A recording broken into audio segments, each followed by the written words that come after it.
And we are recording episode 653 with Dr. Mattias Desmet, Dr. Robert Malone, who is not only the inventor of the mRNA vaccine, but is also the inventor of mass formation psychosis, apparently. And Dr. McCullough should be joining us any second. But you guys were just saying it's perfect because Malone is taking all the flack and Dr. Desmet's kind of sitting back there just watching you take the heat, right? Absolutely insane. Well, and Google is generating an enormous reservoir of data, which Mattias and his graduate students are going to be able to data mine for the next decade. Yes. Basically validating Mattias's thinking.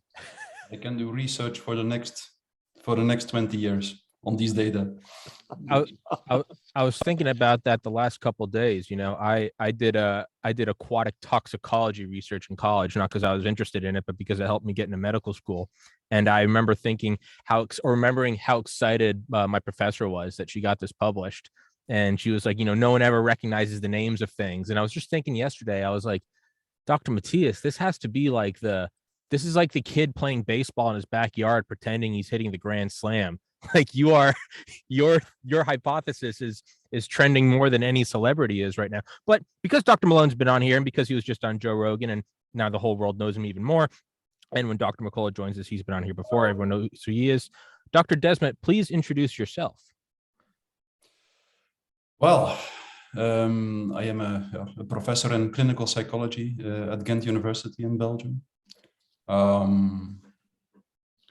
It goes without saying that I speak on my own behalf, always not on the behalf of the university. I don't see why I would talk on behalf of an institution, but anyway, it's good to mention, I think. But I'm a professor in clinical psychology at the University of Ghent, Belgium. I also have a master's degree in statistics. I don't call myself a statistician because for me, a statistician is someone who is involved in statistics day in, day out. And that was only the case in the first 4 years of my academic career, and later on I focused more on personality structures in the way that the personality structures were influenced by the people around them and by the groups people belong to. So part of my research was on personality structures and the interaction with the interpersonal contexts. And then I also did a lot of psychotherapy research, and I lectured on mass formation, group dynamics actually at Ghent University. And one of these group dynamics is mass formation, which a theory which can be applied to the Corona crisis, I think. So that's about what I do, I think. I also have a clinical practice as a psychotherapist here in Belgium, besides my academic work. And Dr. Desmet's now been initiated into the club of people who I harass to get on here and sending emails and calls and nonstop. As Dr. Malone's smiling because he knows all too well. Dr. McCullough just texted me. He'll be here in about 10 minutes. He's on TV right now, so he'll be here. But Dr. Malone, could you kind of go over for everyone listening what exactly this is? Because you and Dr. McCullough both talked about it on Joe Rogan, and you both kind of brought up, you know, it's the 30,000-foot view. It's what's going on, right? You introduce this problem, you separate everyone, you cause endless stress and fear, and then much like when you're trying to make a bed. Or much like when you're trying to pack a bag, I was just in the airport for 2 days, and you're trying to get everything towards the end, and all the air bubbles up in one spot, and it's about to explode. It kind of seems like that's the mass formation psychosis. And then what you can do as a leader or a Führer is you can take that one little spot and go, now what do I want to happen? So Dr. Malone, could you kind of discuss the importance of this? And if you want, all the flack you're catching is now Dr. Malone, far-right conspiracy theorist, claims that United States is a mass formation psychosis, which I have just been laughing at for the last couple of days. Okay, first off, just so we're clear, explicitly clear to the audience, this is not my work intellectually or academically. I am a student of Mattias Desmet. I have carefully listened to multiple podcasts that he has done. I have absorbed it to the best of my ability, but I am a student learning at the feet of the master on this topic area. You're asking me to summarize, just as you just summarized, my understanding, Yes. and I look forward to learning more during this podcast. Okay, Yes. so a very humble position, and very grateful for the teaching I've received from Mattias through his various podcasts. And I think we may have spoken once in person. My construction would be a little different from what you just laid out. You used language that had verbs and adjectives and pronouns which were built within a logic structure of intention. And if I understand Mattias correctly, certainly, for instance, in Mein Kampf, my understanding is Adolf Hitler and Joseph Goebbels have both in other communications have described the intentional creation of these various conditions, although they didn't use the language of mass formation psychosis.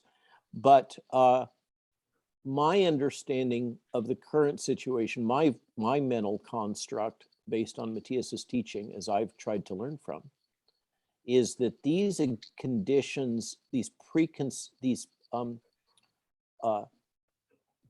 pre-existing conditions were an emergent phenomena of social trends within broader global society.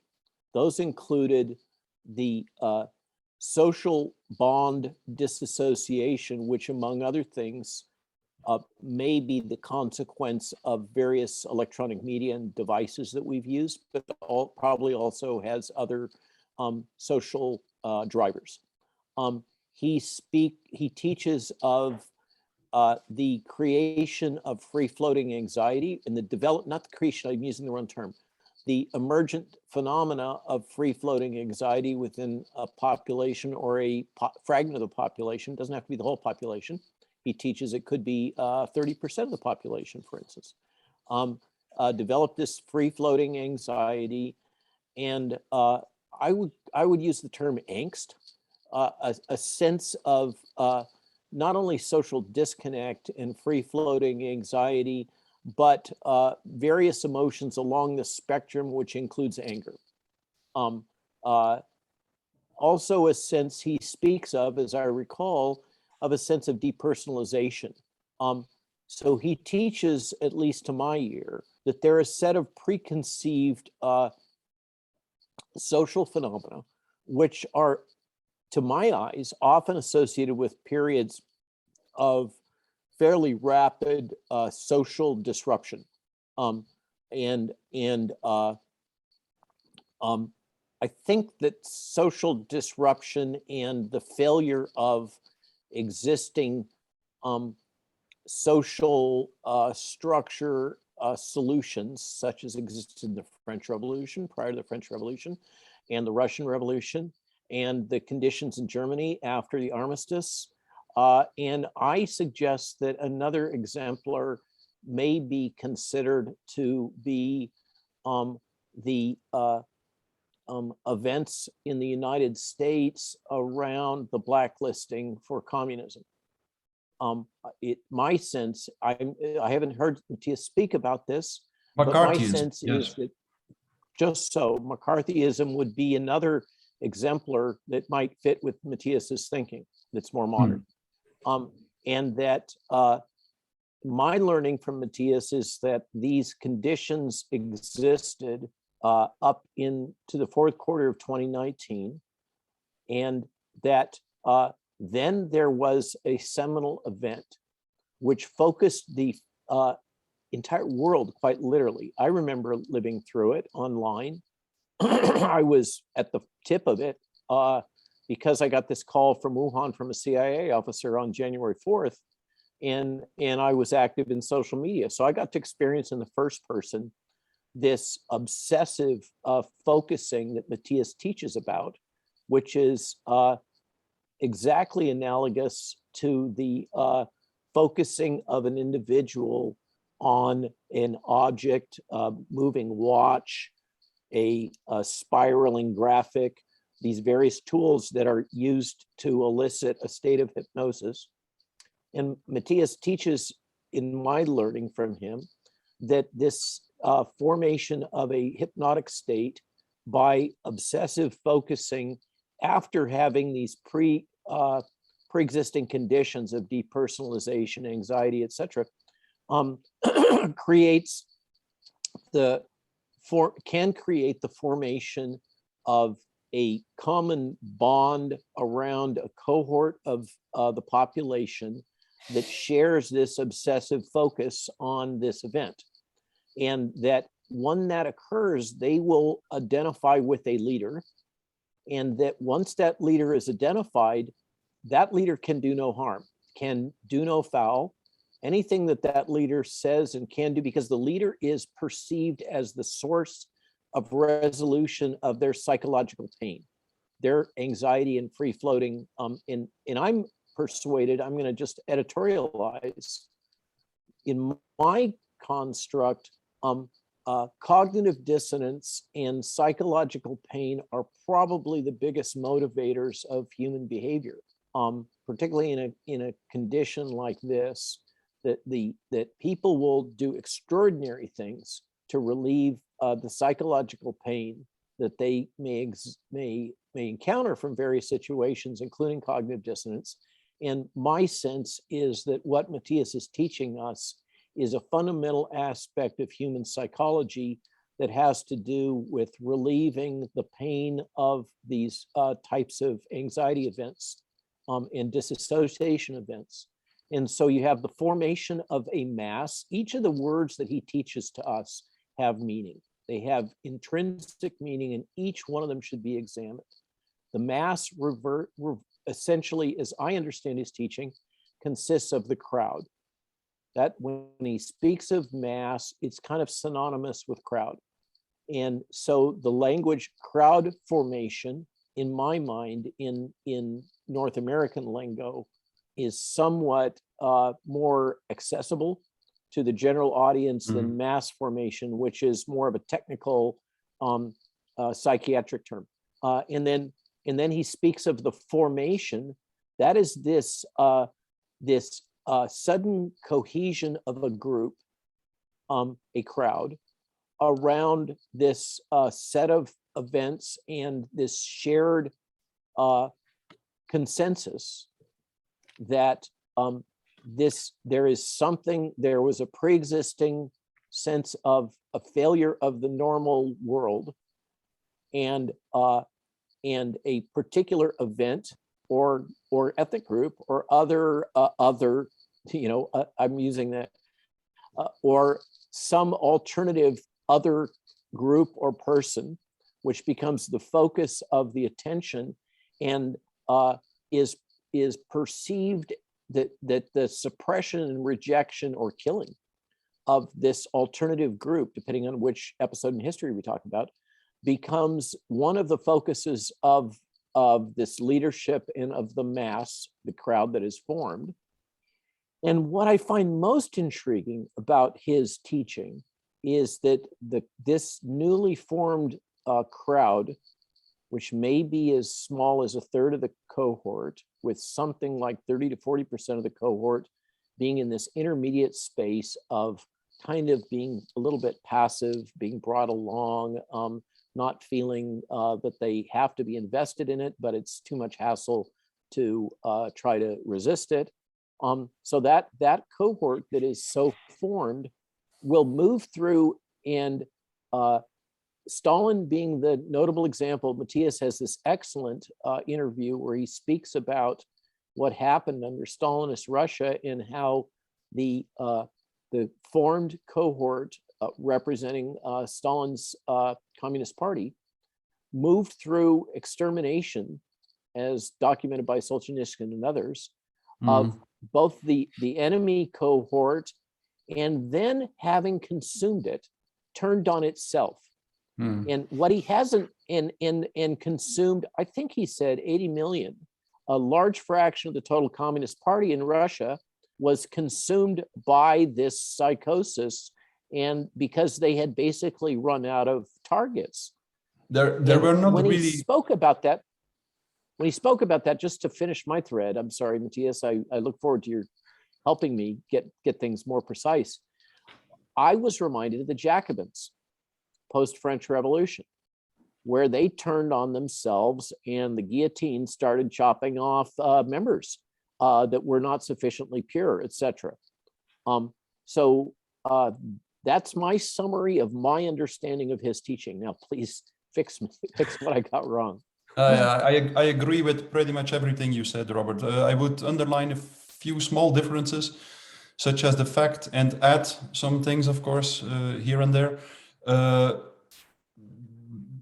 For instance, I didn't use the term mass formation psychosis. I prefer the term mass formation because, in my opinion, as a psychologist, as a clinical psychologist, you have to be very careful with using diagnostic terms because they can easily have a stigmatizing meaning, and they are both from an ethical and also from a pragmatic perspective, can they be a little bit counterproductive, I think.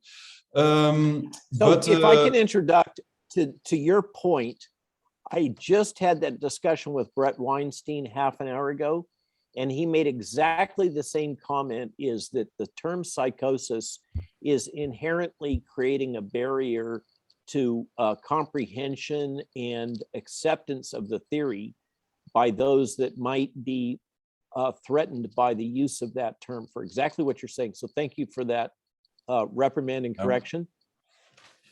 Yes, but what is very accurate in your description, I think, or what is very much in line with how I have been trying to explain what happened, is that it is predominantly an emergent phenomenon, as you call it. I guess you refer to complex dynamical systems theory, and it is to a large extent an unintentional phenomenon. And as you said, like, we have seen mass formations and crowd formations as long as mankind exists. But the strange thing is that throughout the last 2 or 3 centuries, mass formation becomes increasingly strong and it lasts longer. And the masses become larger and larger, more and more people are involved in it. And by the end of the 19th century, Gustave Le Bon, one of the major scholars on mass formation, warned us already that if it continued like this, if the masses continue to increase their strength and their capacity, then that we might soon witness the emergence of a new state, a new type of state, which was based on the power of the masses. And that's exactly what happened in the first half of the 20th century in the Soviet Union and Nazi Germany, which were one of the few historical examples of large-scale mass formation. So I agree, like it's an unintentional emergent phenomenon, which became stronger because the number of people who felt socially isolated increased throughout the last 3 centuries. And this increase in the number of socially isolated people was almost perfectly correlated to the degree of mechanization and industrialization in the country.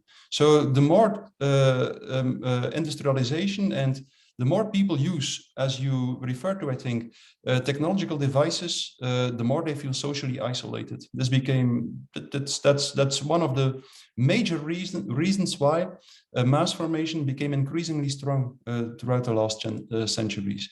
And now what we noticed indeed just before the corona crisis was that the number of socially isolated people was extremely high. For instance, the US Surgeon General talked about a loneliness epidemic. And in Great Britain, a minister of loneliness was appointed by Theresa May, because they acknowledged that loneliness was a major threat to the health of people. And under these conditions, something very strange happens. The loneliness is actually the number of socially isolated, socially atomized people, as Hannah Arendt calls it, is the central characteristic. And related to that, there must be a lot of, these are the 4 conditions that I described already a few times. I will, yes. Shall I repeat? Can you, Yeah. no. Can you give a number? I recall from one of your podcasts that number may have been 60% in the US. Did I get that right? Yes, of 60% of the people who reported that they had no meaningful relationships at all, which is huge, which is huge. And as a consequence, and that's a second condition which is important, as a consequence, these people usually also feel a lack of meaning making in life, lack of sense, because human beings are really social beings. And if the social bond is disrupted, they typically experience their life as meaningless. And that also was really, there were a lot of people, for instance, only in a Gallup world poll, only 13% of the people reported that they considered their jobs as really meaningful. And 65%, I think, reported that they experienced their jobs as completely meaningless. This is a phenomenon that is very well described in a book by David Graeber called Bullshit Jobs. And then the third condition, also, which is also a consequence of the first two conditions, is that there has to be a lot of free-floating anxiety. So anxiety that people cannot connect to a mental representation. And that's extremely important, because if we know what we're anxious for, we will not be as anxious as... Yes, it's an extreme. The situation in which someone is confronted with anxiety without knowing what he's anxious for is extremely aversive to a human being. So, and the fourth condition is also a logical consequence of the first three conditions. It means that there has to be a lot of free floating frustration and aggression. People have to feel frustrated, aggressive, without knowing what they are frustrated and aggressive for. And indeed, under these conditions, the population is sensitive to a very specific phenomenon. If under these conditions, a narrative is distributed through the mass media, indicating an object of anxiety, and at the same time providing a strategy to deal with the object of anxiety, something extremely strange happens in a society.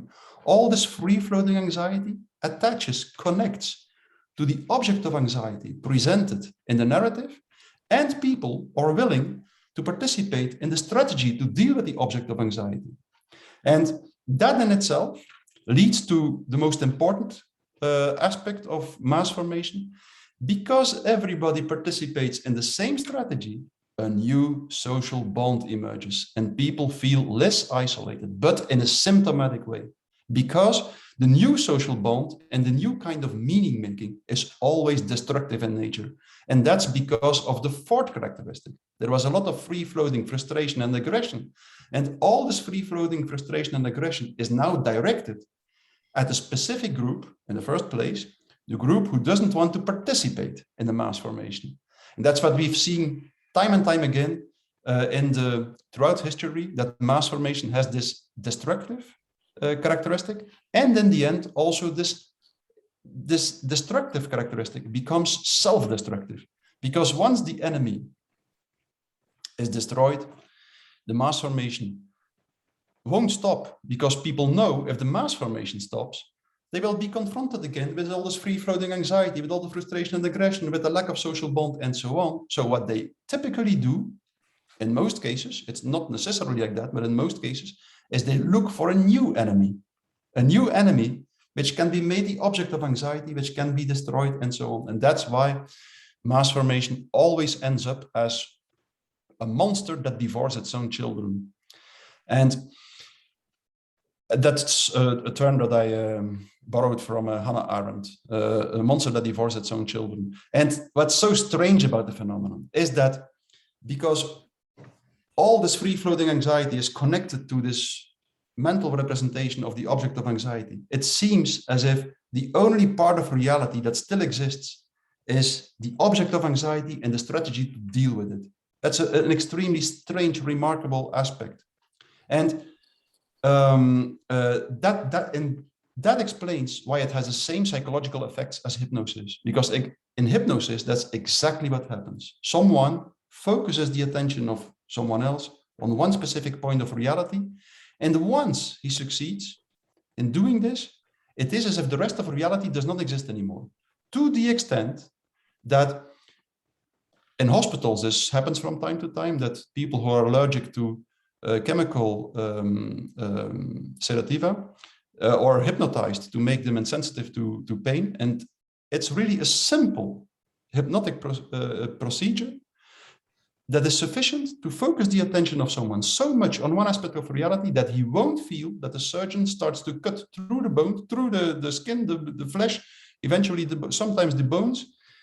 The focusing of attention is really an extremely strong psychological mechanism, which explains also that during mass formation,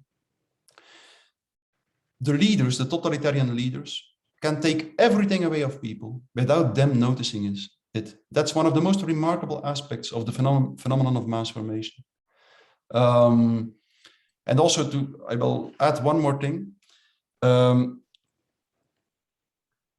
Another characteristic of the phenomenon of mass formation is that the narrative that leads to the mass formation typically becomes more and more absurd.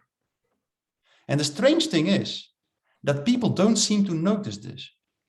But actually, you can perfectly understand that once you understand that the reason why people buy into the narrative is not in the first place because the narrative is correct or scientific or accurate.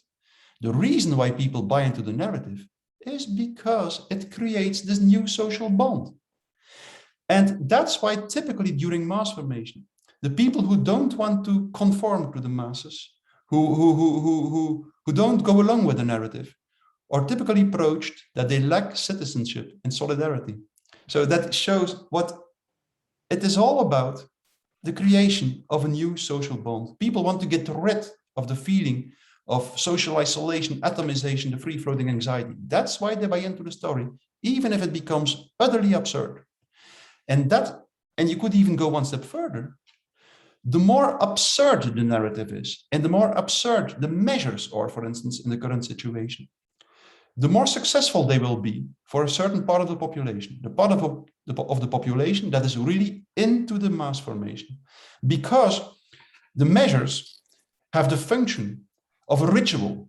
They have the function of a ritual through which an individual shows, by participating in the ritual, the individual shows that it is less important than the collective. And that's what ritualistic behavior has always been. A ritual is a kind of behavior which is without pragmatic meaning or sense, but which is a symbolic kind of behavior through which an individual shows that it belongs to a collective and that it wants to sacrifice something of itself, which is important, in favor of the collective.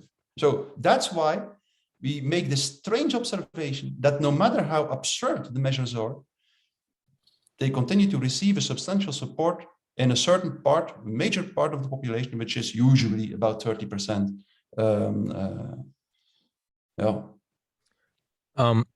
First of all, my manners, Dr. McCullough joined us, so I'll give it to him in a second. So Dr. McCullough, Dr. Desmet, Dr. McCullough. Mm-hmm. Real quick, I was just thinking, because you've mentioned 20s and 30s Germany. We've mentioned the communist monster, right? You unleash the forest fire, and then you go, why is it not just attacking the trees I want gone? Then we talk about McCarthyism. But I was just thinking, as you were saying that, it seems like you could almost turn the clock back 20 years. You could go, the Twin Towers come down, we go to Afghanistan. Why are we going to Iraq? Free floating anxiety. It's orange level. It's green level. It's, there's anthrax. You got to go to the airport, TSA. Hey, NSA is going to start, watching all your texts for the greater good. We're going to Iraq. Why are we going to Iraq? Shut up, communists. Don't you love America? And we bulldoze our way through there, and we have Guantanamo Bay and Abu Ghraib, and we're doing all of this. And it's not until about 20 years later, we finally withdraw and we go, wait, what were we doing? But by the time we've withdrawn, we're already ready for the next one. But Dr. McCullough, I don't want to box you out, and I know we have you for a finite amount of time. Your thoughts on all of this? Well, Tommy, thanks for having me on the show. It is a real honor to listen to Dr. Desmet and join Dr. Malone on your program. I was just on TV trying to explain to America these critical concepts, and I really want to hear from Dr. Malone about, are we making any progress? And I give great credit to Dr. Mattias Desmet for teaching us these principles. I feel like I've sit in a psychology class right now. It's really good. But Dr. Malone, are we making any progress, do you think, in our messaging to Americans? Well, thanks, Peter. I stand at the feet of the master. learning from his teaching, but I do feel like there has been some cracks in the narrative. We've recently heard from the head of the vaccine leadership team in Great Britain that he, without saying the words Great Barrington Declaration, he basically rolled out the Great Barrington Declaration. I think that's a step in the right direction. I think that the world suddenly becoming fixated and obsessed with mass formation is a good sign. It's amazing. But Peter, here, I'm going to turn it back on you.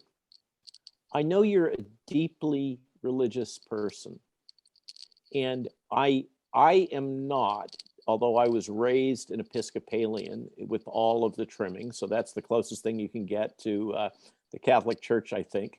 I am struck at this moment that one of the positive, constructive things that religion and religious communities give is something that I speculate may be protective to the formation of this type of event. That is that part of, Mattias has taught us that there's the arc of history suggesting that we are seeing the gradual increasing, I'm going to use words that he didn't say, severity of mass formation over time being century time, and I'm struck intuitively that the time frame that he's speaking of is one that has paralleled the gradual erosion of the role of communities of faith in our society. And because of your leadership and commitment, and Richard Urso's and many others that are within this community framework, broadly written, I've been struck in this journey that the leaders that are at the forefront trying to bring us out of this come from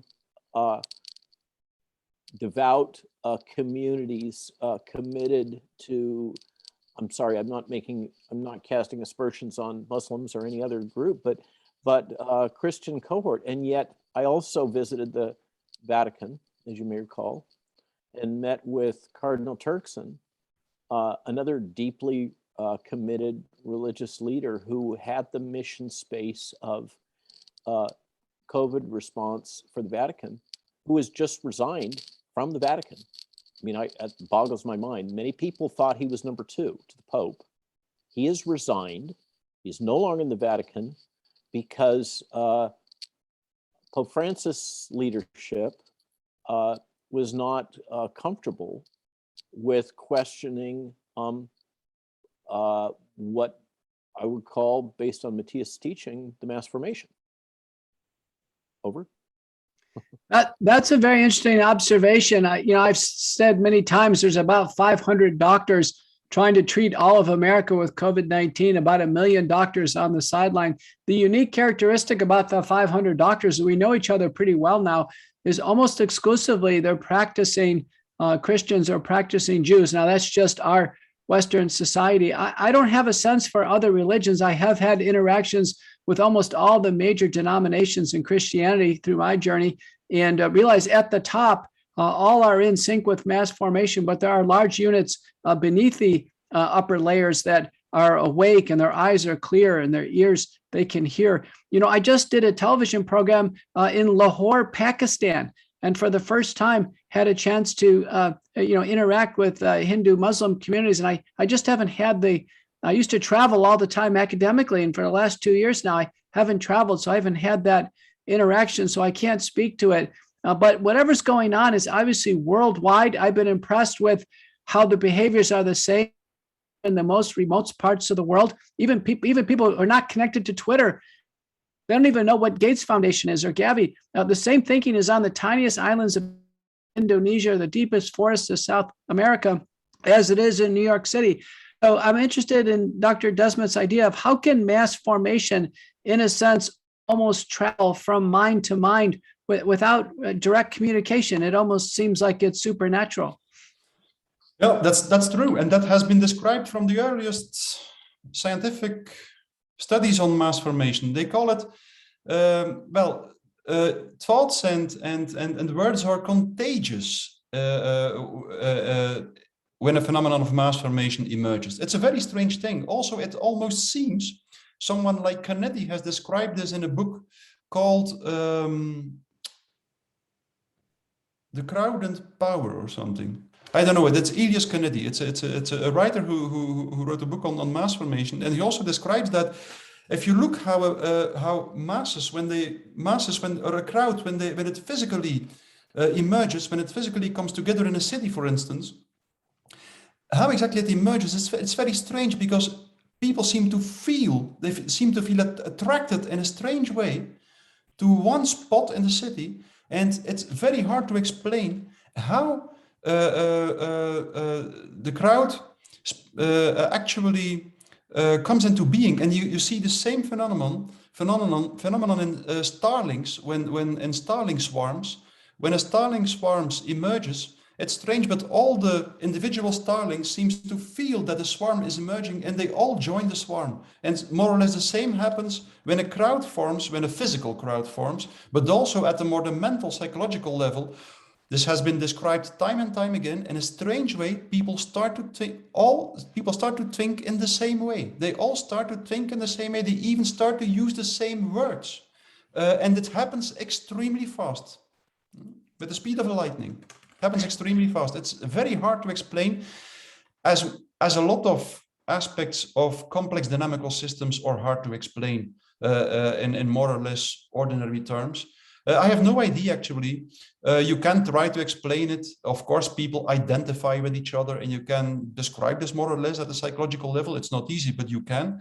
But even then, it remains hard to explain how it can go, how things can happen so fast, why people start to share the same beliefs, the same thoughts, the same words in such a short amount of time.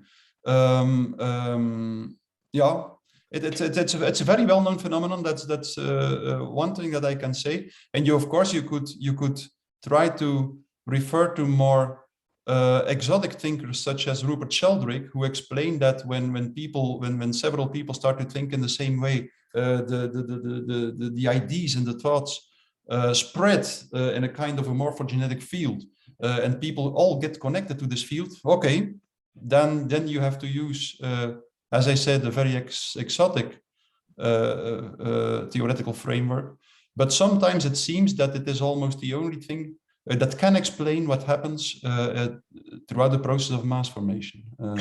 Now, Dr. Desmet, what are the characteristics of those who resist the mass formation? It just doesn't make sense to them. They seem to feel so completely different. That group seems to develop, it's small. Typically, the minority is those who don't join the formation, but they also seem to be galvanized and cohesive. What's your viewpoint? Well, that's also a very good question, because it's always has been a question as to why a small part of the population defies the crowd. And so it's two things have always been remarked. One, the group who defies the crowd, who does not go along in the narrative with the narrative that leads to the mass formation, is always very heterogeneous. It comes from all kinds of political backgrounds, all kinds of socioeconomic status, all kinds of professional backgrounds. It's very hard to define them, to find something that this group has in common. It's probably, it can be explained, or probably the reason why some people do not buy into the narrative, or do not or are not grasped by the process of mass formation, probably has to be explained on the basis of such characteristics that can only be defined at the level of individual psychology. For instance, if you look at, there are different personality structures, and these personality structures are all based on different mechanisms to find stability at the psychological level. And some people typically will look for stability or will try to find stability by identifying with certain ideal images that circulate in a society. And other people will much more try to find their stability by something that people as Foucault, but also the ancient Greeks, called truth speech. And so these people always try to take a rational stance.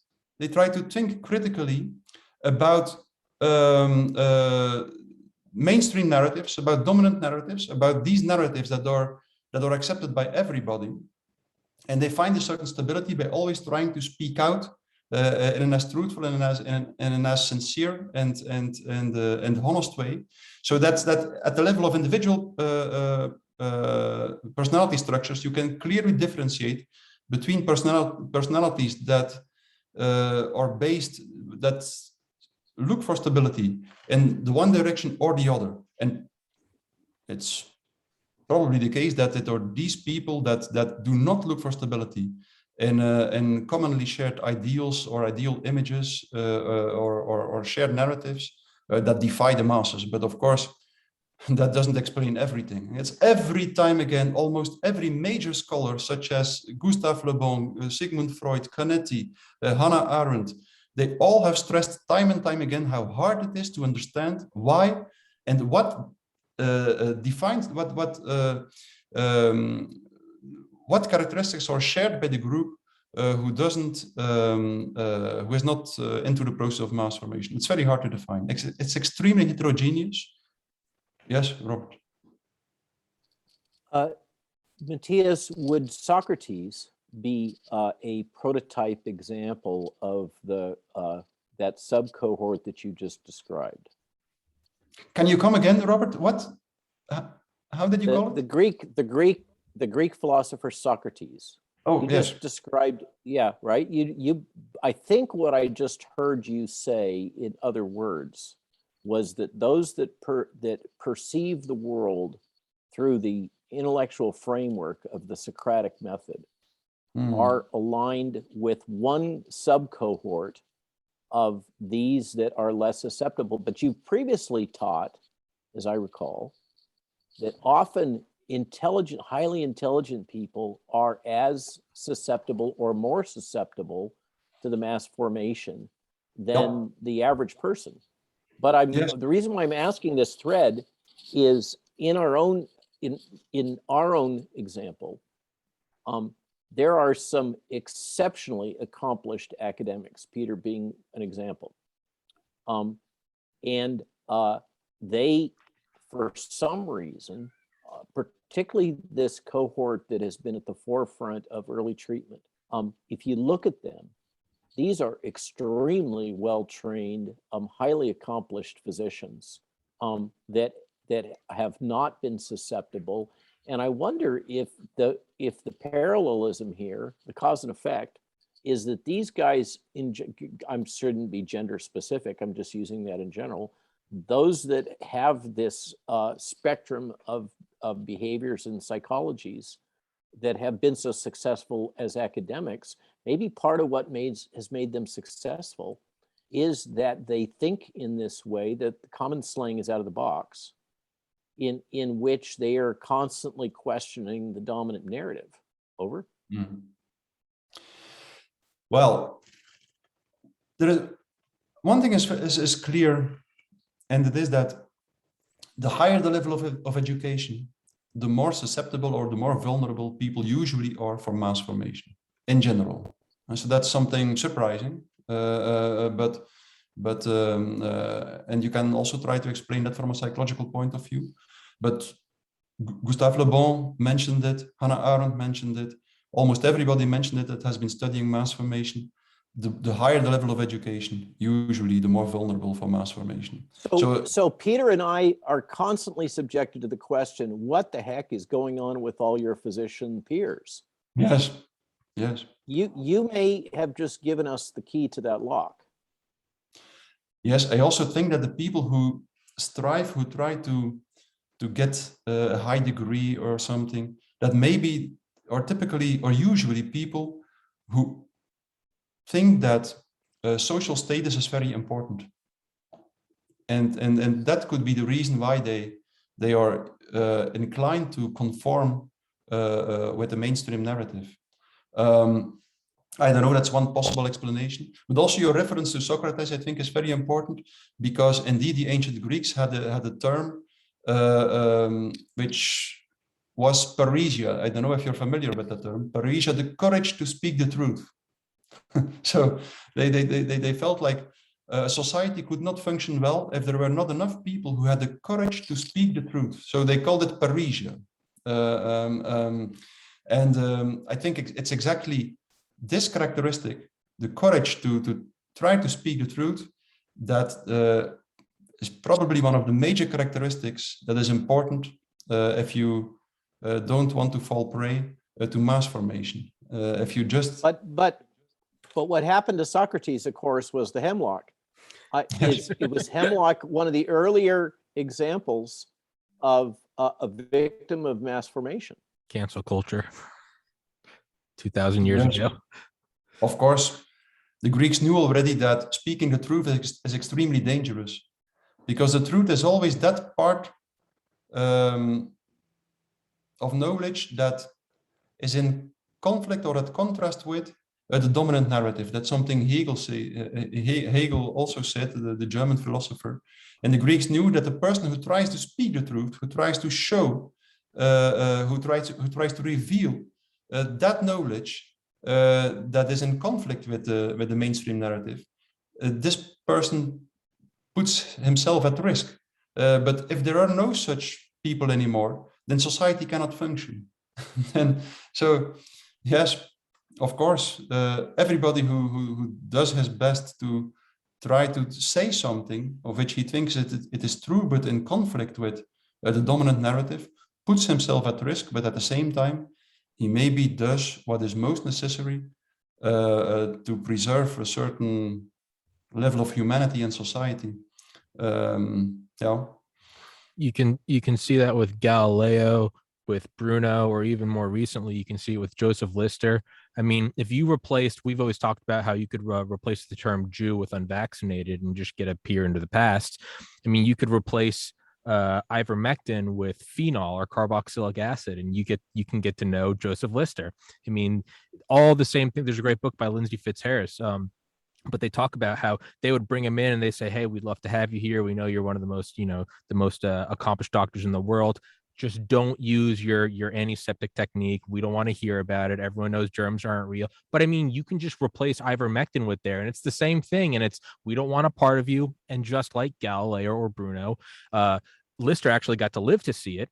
But towards the end of his life, everyone started coming around, and they went, they looked at the Civil War and they go, when these guys have these huge wounds in their legs and we're packing it with dirt and they're all dying, and then Lister comes along and it's like, hey, just put a little alcohol on it, and then they live for 30 more years. You can see that it's not for nothing, because it echoes through the centuries, where you can look back and you go, I'm not crazy, because all these guys thought they were crazy and they stuck with it. And now we look back to them and we hold them up. We go, they stood for the truth. And that is how society continues to function. It's really beautiful. You only need one. You just need one, and society moves forward. And you have to do that. And that's the only way. That mass formation psychosis seems like it can cloud the whole globe, but eventually the truth comes through, and then it shines there like a light. And then you go over the horizon and you can kind of see that light, and then you stand up for your truth. And then another century goes by and you can look back and you see one little truth. But that's really all you need to keep society moving forward. So as long as one person stands up, Dr. Malone. I'm reminded of the saying, from your lips to God's ears, and the forward-looking hope that Peter and I aren't forced to drink the hemlock, because metaphorically we already kind of are. Well, that's kind of the other part of this feel-good analogy, is guys like you and Rogan, and I suppose myself, for having you guys on. That's kind of the other part. That's the fine print. You all die, so it's well, just so that's so. The Who is John Galt is my spirit animal, I think, these days, if you know Atlas Shrugged. But I only have 9 minutes left. Mm-hmm. Tommy, would it be okay if Mattias spoke to us about his prescription? Absolutely. Or how do we Absolutely. get out of this? Absolutely. That's I would love to learn from his prescription. He has said that we could refocus them all on global totalitarianism at our risk. And then if he has time, I'd like to learn about the specific nuance of how this relates to children. But then I want to shut up now and let Peter and Mattias have the floor. Over. Dr. Desmet. Yes, well, once you understand the nature of the process of mass formation, you also understand what you can do about it. But that doesn't mean that it is easy to do something about it. And so the process of mass formation is it's a kind of hypnosis, and most scholars agree that it is very hard to wake people up from such a state of mass formation.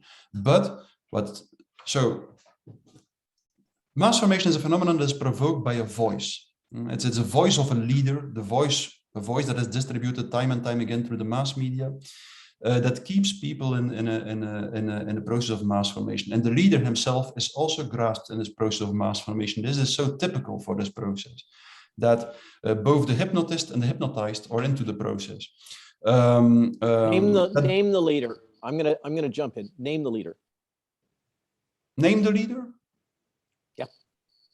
In this case, the leaders are the experts. It's clear that the authority and is situated now in the experts and the technocrats, you could say.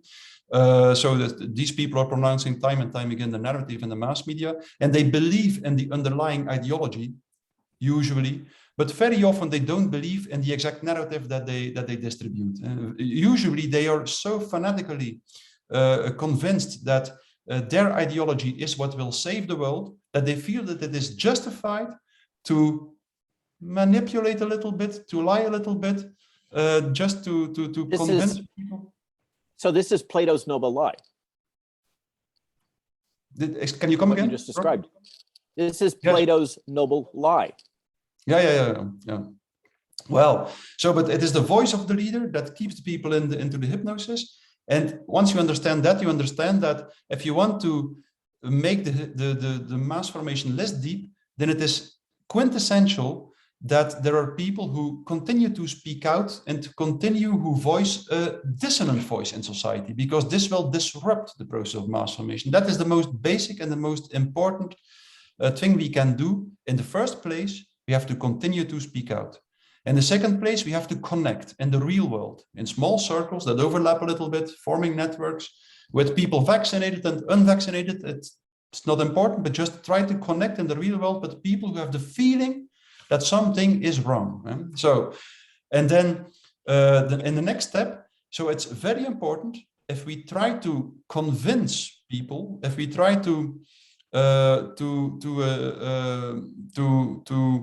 bring a different narrative, it's extremely important that we do not try to convince people to go back to the old normal, because the old normal was what people tried to escape through the process of mass formation. It was exactly because the old normal was unbearable that people were sensitive to the process of mass formation. Thus, what we should try to construct together is a new normal, but which is not a technocratic or a transhumanist new normal. We should show people that there are other options. There are other options to escape the old normal than a technocratic, transhumanist new normal. So I think these three things are extremely important. We have to continue to speak out. That's the most important thing.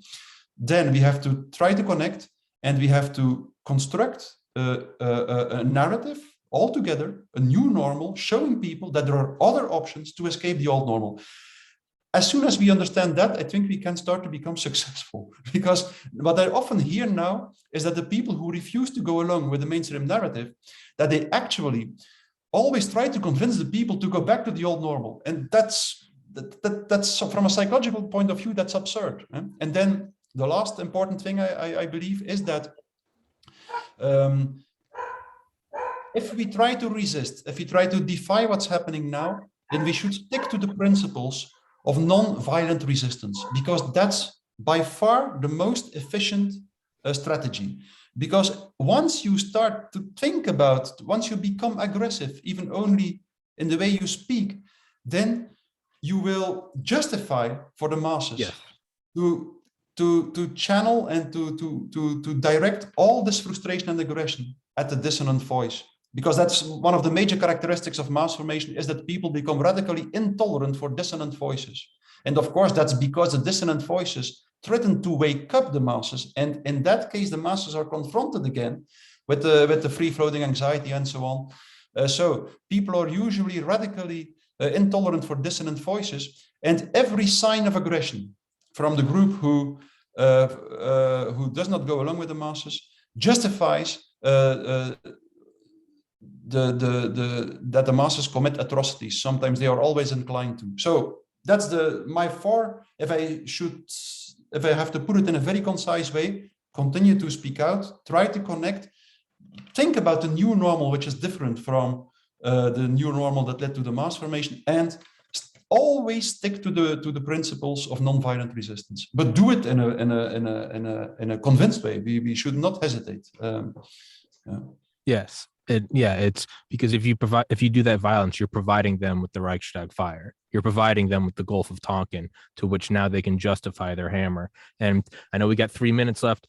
I want to touch on real quick what Dr. Malone said, listening on Rogan, quoting Mattias, or not quoting, talking about, is once we realize that there's this mass formation psychosis, kind of this global lockstep, if you replace that, that's just one next level up. And now the same thing can happen. Someone can come in and go, there is a global takeover, follow me. And now we're right back at step one. So we can't replace Oxycontin with Suboxone and then replace that with beer. We're still just moving from drug to drug to drug. We've got to get sober, and you just have to speak your truth. Don't look around and don't look at what everyone else is saying. What do you know to be true? And follow that. That's the only way we're going to get out of this. We're in a movie theater right now. We all need to just flip the lights on and go, hey, we can't go to another movie. We got to walk out of the theater and go see the sunlight. Dr. Malone? What I just heard, the prescription from Dr. Desmet, is that Peter and I are morally obligated, because for better for worse, many people seem to identify us as the tip of the spear in this case. I haven't sought it. I know he hasn't sought it, but here it is. What I think Mattias is teaching is that we have a moral obligation to continue on this track, recognizing the risk that we may be forced to drink the hemlock. But we're locked into this. We must keep doing it. We have no choice. And we have to do it with an open heart. I mean, basically, the only metaphors that I find that help me in this journey, and I said before, recognize I am not inherently a Christian person, even though I was raised in a church, Christian church practice. But the metaphor of Jesus and the disciples seems to be, not that we're Jesus, don't even begin to misinterpret it, but that idea of open-hearted leadership, the story of Jesus is one of self-awareness of what the end point was. Right? That's Peter knows the scripture better than I do by far, but it's a story of a leader in a mass formation environment, trying to point the way to a different way forward in time with an open heart, knowing full well what the end game was, and yet still proceeding. And it feels to me like that's what Mattias is teaching to us, is that Peter and I and our colleagues are locked into this, and we're now at a point where there's only one road forward, and we got to walk it. It is. And I would also say, Dr. McCullough and Dr. Malone, you both have an obligation, now that you've been on there, to get Mattias on Joe Rogan. I think that's your obligation as well, is we need to get the master beyond Wasn't the he megaphone. on? I thought he had been. I thought he'd been on Rogan. Am I an idiot? Were you? No, I wasn't. Dr. Okay. Malone and Dr. McCullough, you guys got to make that happen. and Matthias, I put it in the sidebar. If you're interested, I would love to have you in Miami next week, but I have to jump. I'll put you guys in contact via email. Mattias Desmet, Dr. Mattias Desmet, Dr. Robert Malone, Dr. Peter McCullough. Thank you so much. Keep doing the right thing. Everyone listening to this, do your part. Share this. Don't be violent. Open your heart. It's either the Great Awakening or the Great Reset. We have one or the other. Follow your heart. Thank you so much, gentlemen. Take care. God bless everyone.